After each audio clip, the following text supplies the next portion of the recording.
Greetings all, my name is Patricia, and today I will be reading an excerpt from my horror novel titled I Am the Shadowman. And the story for this reading will be OYA, the Chosen Ones. This will be chapter 2, and in the paperback novel it is on page 141. Please enjoy OYA, the Chosen Ones.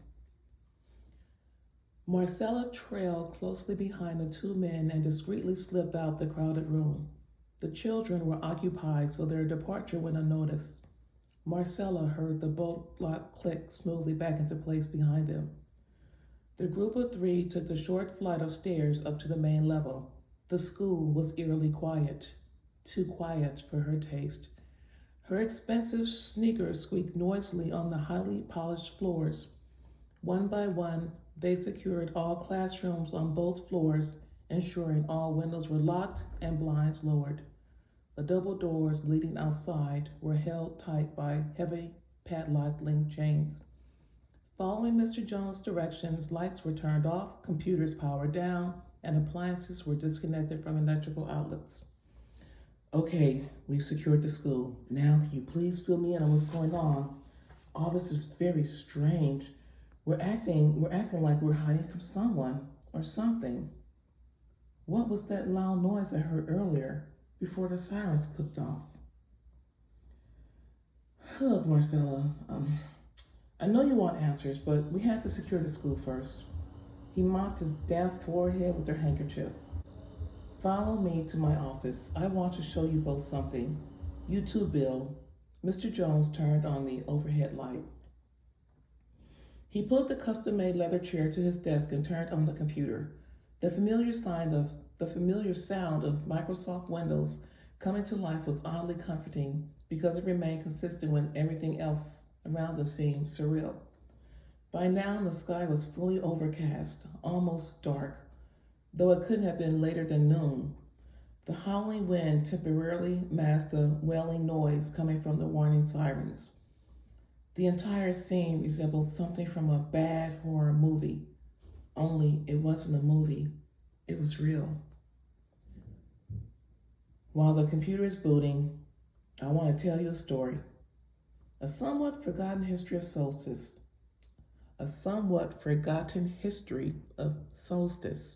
Our cozy little community.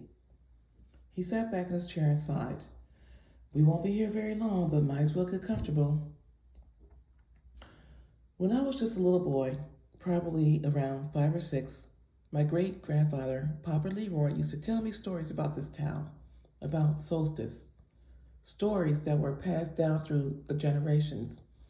Ones that started back before Solstice was even a town. Did you know that the cemetery next to the school was once used as a place to burn women believed to be witches? Later on, they started burying slaves there, since it was already tainted. He referred to the small plot of land next to the playground. My wife has some kin buried over there. So what? Bill interjected. Mr. Jones ignored Bill's comments and continued. Most of the cemetery caretakers have either died off or moved away. Now it's become an overgrown thicket of weeds, shrubs, and poison ivy. No one visits there anymore. Even now and then, every now and then, a church will volunteer to come clean up the place, get rid of overgrown weeds. They tend to the old headstones of the original inhabitants. Marcella shrugged, also hoping he would get to the point of his story. If we make it through today, I'll take you over for a look. You'll probably recognize some of the names on the headstones as your ancestors, too. Anyway, everybody told me not to pay my great-grandpa no mind because he was showing signs of Alzheimer's. Back then, they used to call it going senile. Papa Leroy would sit outside my grandma's house and talk to himself all day long. He'd sit in that worn-out rocking chair having a good old time, laughing and carrying on. Being so young, I didn't know any better. So one day, I got brave, and I asked him, who was he talking to? He looked me squarely in the eye and plain as day told me he was speaking to his wife, who had passed away years earlier. Bill Fletcher's posture relayed his annoyance with hearing the often repeated familiar story yet again. He sighed and muttered under his breath, "Oh boy, here we go again." Papa Leroy said, "Since everybody thinks I'm crazy, since everybody thinks I'm crazy anyhow, why not have a good time and pretend she's still here?" Well, I got a kick from being let in on a secret. So the summer before he passed, I spent every single day at his knee listening to him carry on, telling fantastic stories from his past. Listening to Papa Leroy was way better than watching TV. I discovered he wasn't crazy, just lonely. His eyes misted over at the memory. Marcella smiled, thinking of her own grandparents, who lived just a few miles away. When this was over, if this was over, she was going to make a point to visit them. I remember the day he first told me about the others, because it seems like it was just yesterday. He confided that there was something different about some of the town's people. Said they were chosen ones, placed here long ago. Said they were chosen ones, placed here long ago by God to keep an eye on the rest of us, to protect us from the bad spirits that would eventually come. Chosen ones are said to be similar to angels, but they live amongst us and look just like normal folks. He told me some of them didn't know they were special, just went about their business living normal lives and raising families just like the rest of us. Bill Fletcher added, "Yeah, I remember listening to my parents speak about them growing up." Funny what you remember from your childhood. The old people simply called them OYA, meaning spirits of the wind and rain. I never did put much stock in those old stories, nothing more than fairy tales, if you ask me. "You have a right to your opinion, Bill," Mr. Jones continued. "OYA has something more than regular folks, like an extra chromosome or something. An OYA will give you their shirt off their backs, even if it's the only shirt they own. You'd think most of them would be church-going folks, but that isn't always the case. In fact, some of the preachers, pastors, and church leaders are not OYA. Some are, but most aren't." Papa Leroy thought that was hilarious, and that's why he gave up on organized religion. Thought it was sinful to put faith in men who weren't really called on by God to serve. He punched in his password and waited for the screen to pop up. "He told me all this because he suspected I might be an OYA. Always said he saw something special in me, that I was different from my brothers and sisters. Before Papa Leroy passed, he proclaimed that I was destined to be somebody great.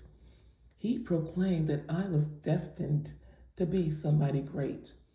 I had no idea what he meant at the time, just knew that I loved Papa Leroy with all my heart. To this day, I can't say his prophecy came true. After all, I'm just an elementary school teacher in a tiny black community.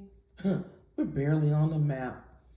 Mr. Jones shrugged off the possibility of being anything more than what he was. Now, Bill Fletcher secretly despised Mr. Jones. He believed the principal was too arrogant to be anyone's chosen one. There's no way in hell that man could be an OYA. Not the OYA my parents believed in.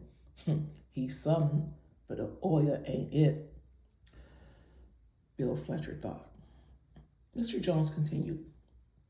Papa Leroy predicted one day the evil ones would come forth one day to rain terror on this earth, and only the OYA could stop them. Said the evil ones come to poison people's hearts and minds and spread mayhem everywhere they go. They arrive on a day like today, on a gust of wind as strong as a tornado, accompanied by a tremendous noise. Possibly the noise would be as loud as breaking the sound barrier, a sonic boom. We've awaited and prepared ourselves for this day. Of course, we have our skeptics, but deep down, I think everyone believes. Well, now that does sound crazy. Who in their right minds believes in that superstition? Sounds like old wives' tales and foolishness. Angels, chosen ones, OYA, evil forces taking over. What in the world? Exclaimed Marcella. rolling her eyes upwards. Marcella, Marcella, you're not from here, but I know your people are. You even have ancestors buried over there in that cemetery. Why else would you choose to live in this little backwards country town stuck in the middle of nowhere? Asked Mr. Jones. It's the only place I could find a job. After my divorce, I went back to school to study physical therapy because I've always loved helping people. When I graduated, I wanted a fresh start, but I also wanted to live close to family. My Aunt Vicky invited me to stay with her until I could get on my feet. Mr. Jones added, I understand you wanting to be near family, and you come from a good family. Yes, indeed. He clicked the mouse again. Well, it's about time this site came up. And that concludes my excerpt from I Am the SHADOWMAN, the story OYA, The Chosen Ones. I hope you really enjoyed that excerpt as much as I enjoyed reading it. Please continue to follow me on my website at www.patriciarhopkins.com, Instagram at @PatriciaRHopkins, and my author page at author Patricia R. Hopkins. Thank you so much, and you all have a blessed, peaceful night.